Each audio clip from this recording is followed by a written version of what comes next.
How to cancel Gemini subscription.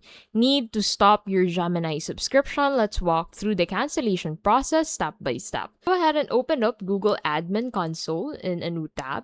Sign in as a super administrator, go to Billing, select Subscriptions, choose Gemini, and click Cancel Subscription.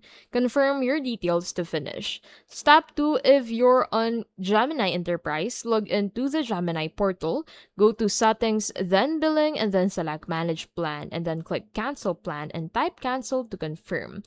Know the difference. Workspace cancellation only removes Gemini license but keeps your workspace active.